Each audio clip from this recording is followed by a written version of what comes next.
All right, Tim, so here's the first one today.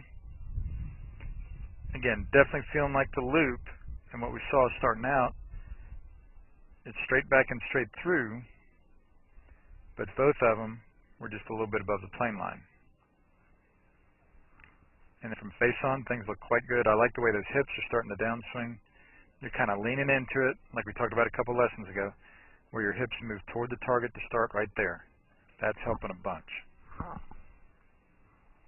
And then here, I said try to get that nice straight back and straight through action to start more inside.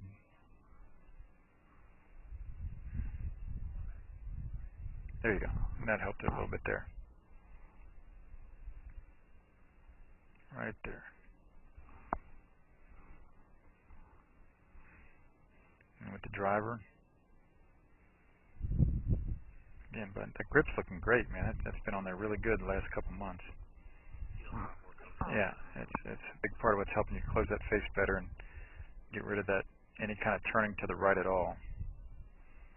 That's good. And then you remember this. I've given you this before. That thing, right? You've seen that, right? Yep. Where you, again, no matter how he hits it with the 2-second swing, it still ends up as a putter or chip. Because the misses are so good, and that's what we just saw you do out there on number 8. 115 to the middle, but again, that wind was back there.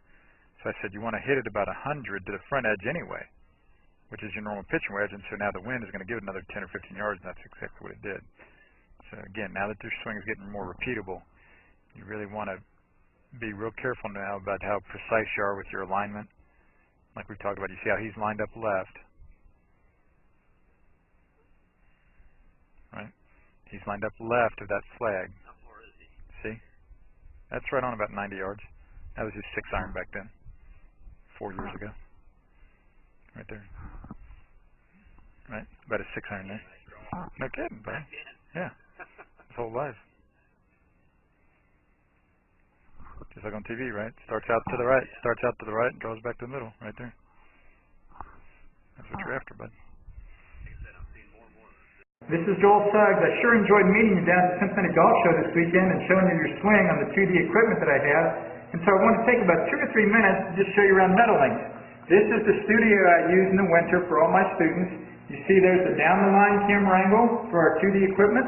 And then we have the face-on camera angle also. And then what we also have here is the 3D equipment to where I can show you your swing from 6 different camera angles with this 3D equipment.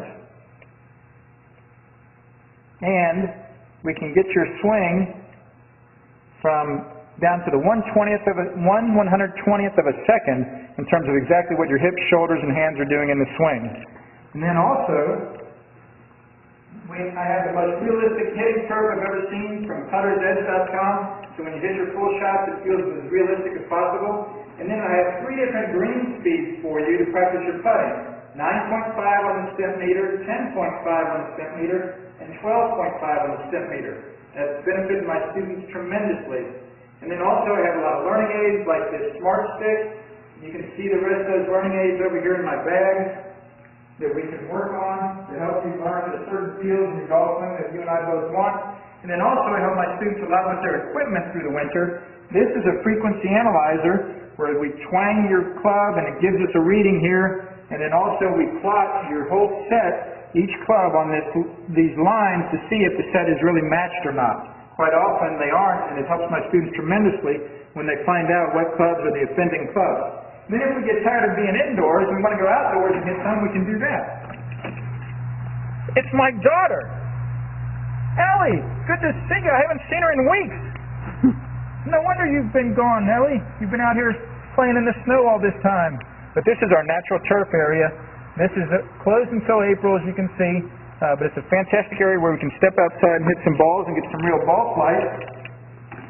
Or, if we get pretty satisfied that things are looking better on the video here, and we're kind of cooped up inside and want to go outside, we can step on out and hit balls and see real ball flight for about 5 or 10 or 15 minutes, however long you and I can stand the cold, out into the air, and we see them land at these different flags. I have a yardage book for this driving range. It's the first one I've ever seen in my life where we know exactly what it is with the front, back, and middle of each screen.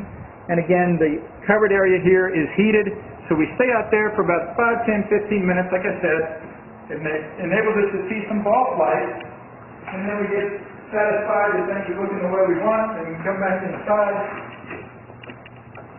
take off our coat, and look again at the video equipment to see how your swing's looking, to make sure that you understand it.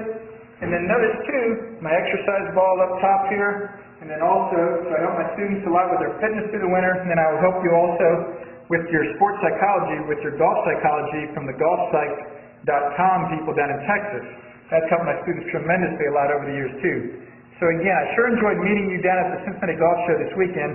I look forward to seeing you again out here this summer at Meadowlinks, or even right now in the winter. I have a lot of people that work on their games with me right through the winter. Check out more information about the things I do to help you at joelsuggs.com. Take care.